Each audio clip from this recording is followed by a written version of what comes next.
단백질이라고 다 같은 단백질일까요?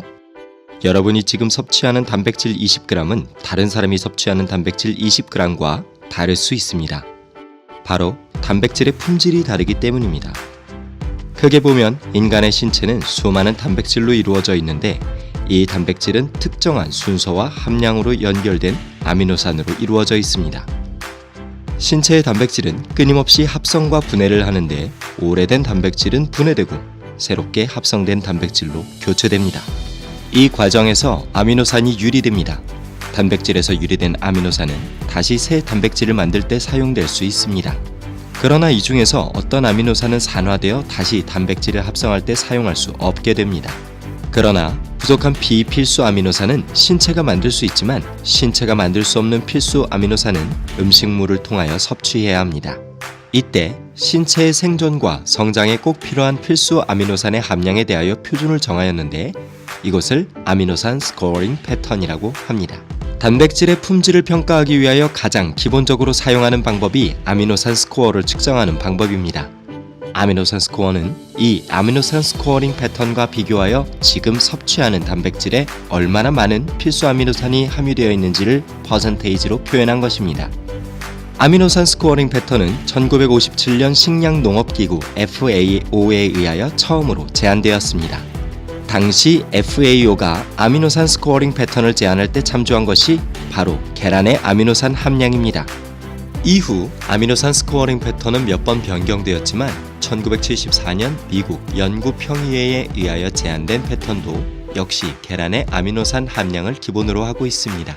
현재 우리나라 식약처에서 일반 식품과 단백질 보충용 건강기능식품을 법적으로 구분하기 위하여 단백질 품질을 평가할 때 사용하는 방법도 이 아미노산 스코어링 패턴을 이용한 아미노산 스코어입니다.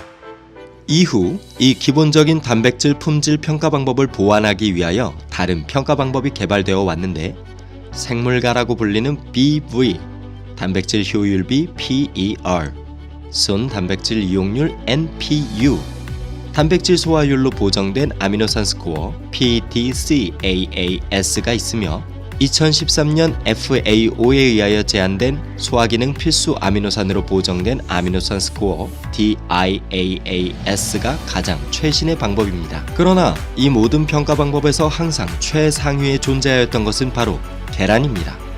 그만큼 계란은 오래전부터 단백질 품질을 평가하기 위한 표준식품으로 사용되어 왔을 만큼 단백질의 골드 스탠다드라고 할 수 있습니다. 이것은 무엇보다도 계란이 가지고 있는 특별한 필수 아미노산 조성 때문입니다. 즉, 계란에 함유된 각 필수 아미노산의 비율이 신체가 필요로 하는 각 아미노산 비율과 거의 완벽하게 일치하기 때문입니다. 특히 계란 흰자는 자연식품으로 섭취할 수 있는 가장 순수한 아미노산 보충식품이라고 불릴 만큼 완벽합니다. 계란 흰자는 지방과 콜레스테롤이 제로인 거의 100%에 가까운 단백질입니다.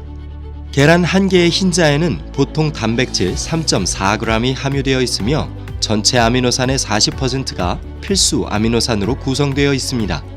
칼로리는 16칼로리에 불과합니다. 계란 노른자에도 2.7g의 단백질과 1.1g의 필수 아미노산이 들어있습니다. 따라서 계란 흰자, 노른자 모두 최고 품질의 단백질이라고 할 수 있으며 굳이 흰자와 노른자를 분리하여 섭취할 필요가 없습니다. 과거에 노른자에 있는 약 160mg의 콜레스테롤에 대한 이슈가 있었지만 2015년 USDA는 노른자의 섭취량을 제한할 이유가 없음을 최종 확인했습니다. 그러면 이렇게 완벽하다고 하는 계란이 왜 단백질 보충제 시장에서는 유청단백질 제품만큼 흔하지 않을까요? 이는 바로 제조상의 어려움과 경제성 때문입니다. 계란 단백질을 단백질 보충제용 분말로 제조하게 되면 마치 두리안을 먹듯이 엄청난 악취가 납니다. 이에 비해 유청 단백질 원료는 약간 비린 정도에 불과합니다. 보충제 제조사 입장에서는 유청 단백질 분말을 사용하면 약간의 첨가물만으로도 맛있는 보충제를 만들 수 있지만 계란 단백질 분말은 엄청난 첨가물을 사용하여도 먹을 만한 보충제를 만들기가 쉽지 않습니다. 더 많은 개발과 제조 비용을 투입해야 한다는 것이며 경제성이 떨어질 수밖에 없습니다. 또한 계란 단백질은 굳이 분말 형태의 보충제로 섭취할 필요가 없습니다. 집에서도 손쉽게 요리할 수 있는 식품입니다. 유청은 본래 우유에서 치즈를 만들고 남은 버릴 수밖에 없는 부산물이었습니다. 따라서 경제적 가치가 거의 없었습니다. 그러나 이 유청에 엄청난 영양적 가치가 있음이 밝혀지고 특히 유아와 스포츠 영양산업이 발전함에 따라 경제적 부를 창출할 수 있는 소재가 되었습니다. 따라서 이 유청의 사업적 성공을 위해 많은 연구와 마케팅이 이루어져 왔습니다. 그러나 계란은 수천 년 전부터 가정식과 제과, 제빵 등 다방면의 식품 제조에 사용되어진 소위 팔로가 보장되어 있는 소재입니다. 요즘 운동이 끝나고 단백질 쉐이크를 마시는 것은 흔한 광경입니다. 이에 반해 운동이 끝나고 삶은 계란을 까먹고 있으면 약간 실에 뒤떨어진 모습으로 비춰질 수도 있습니다. 그러나 수많은 보충제 회사가 유명 스포츠인까지 동원하여 만든 멋지게 단백질 쉐이크를 먹는 광고에 현혹될 필요는 없습니다. 유청 단백질이 영양학적으로 근육 성장에 우수한 제품인 것은 분명하지만 단점 또한 있습니다. 바로 유청 단백질을 사용하여 완제품 제조 시 맛을 내기 위하여 많은 양의 인공 향료와 첨가물이 들어간다는 것입니다.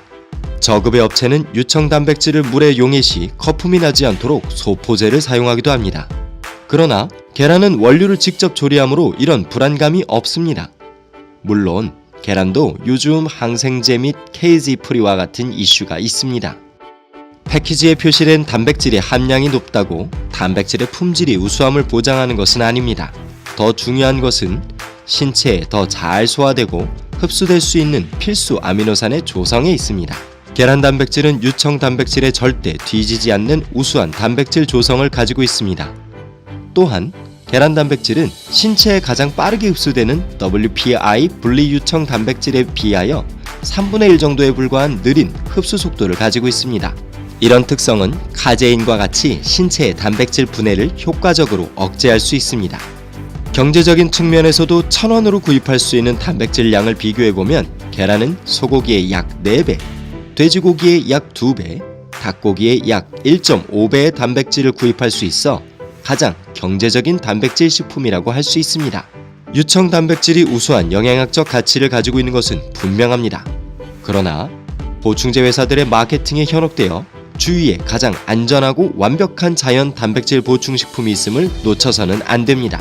운동을 위한 영양 섭취에 자연식품으로 섭취하는 것이 가장 좋은 방법이라는 것은 모두가 알고 있는 사실이기 때문입니다.